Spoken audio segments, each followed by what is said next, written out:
And one of our favorite video games is seeing a cheating scandal. What? And while it may not seem like it, spring activities are coming to Syracuse. All that and more, Unpeeled starts right now.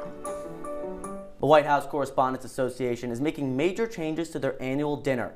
The WHCA has announced that they are pulling comedian Amber Ruffin's performance from the dinner's programming. Amazon has put in a bid to buy TikTok. President Trump's deadline for the Chinese company ByteDance to sell a platform is Saturday. Amazon previously tried to make their own version of TikTok called Inspire, but it failed last year. And we mentioned President Trump, and with this change in the White House also comes changes in the digital media world. Absolutely. I mean, when Elon Musk bought Twitter and changed it to X, the platform changed entirely and millions of users left the platform.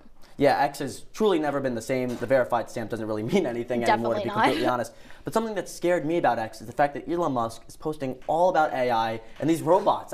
Has he ever seen the movie Terminator? Each movie will highlight one of 4 members of the plan, creating a bingeable theater experience. All 4 movies are set to release sometime in April 2028. Now that's absolutely nuts. 4 movies releasing in 1 month, April 2028. I have to wonder though, will it affect view rates? Will it affect box office? And from draining threes to delivering degrees, Carmelo Anthony's got range. Earlier today, Anthony received news that he'll be elected into the Naismith Basketball Hall of Fame class of 2025, coming off of yesterday, where it was announced that Anthony will be the primary speaker at our commencement graduation ceremony. That's really cool. Yeah, we're seniors, by the way. I should have made that clear, as in next month. Anthony will be coming to the school to speak, but it's absolutely huge, easily one of the greatest speakers that the school has had in our lifetime. Well, personally, I've always had an issue with Call of Duty players in general, but now the game itself has an issue with players cheating. 1 in every 3 players are using some sort of hacks. Here to explain all of the changes coming to Call of Duty is our esports reporter, Nathaniel Cunningham. Nathaniel, what's going on with COD? The biggest thing that you need to know is that these players, they're going online, they're downloading these software updates, these modifications or mods, and they're hooking them up to their systems so that way they can have these cheats, whether it's things like perfect aim or if it's things like wall hacks.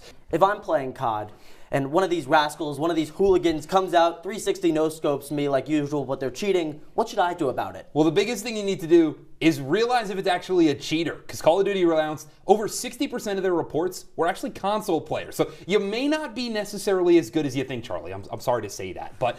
Wow, so moral of the story, Charlie Goldberg should stick to Fortnite. I absolutely get it. Yeah, I think that's a good idea. All right, welcome back to another episode of Unpeeled. Charlie Goldberg. And I'm Alexa Lamalfa. Let's jump right into our top story. Well, you just saw us at our very first Practice Unpeeled show, and now you're seeing the final senior hosting duo of the semester. Yeah, it was practice for a reason on my behalf.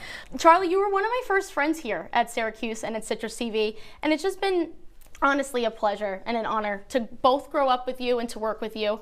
And I'm gonna cry because Unpeeled is like my favorite thing in the entire world. So. Yeah, it's been a constant every single Wednesday here of our college careers so far, and it's been an absolute honor to see you grow as well. And well, you can't see it because the lower third's blocking it, but I was wearing Tim's. I posted that on my Instagram before I made my debut, and I got a lot more hate than I did love for wearing Tim's in the studio. You know, there's so many people along the way that has helped us out. Liam Crowley, Blair Seaman, Eli Kernis, just to name a few.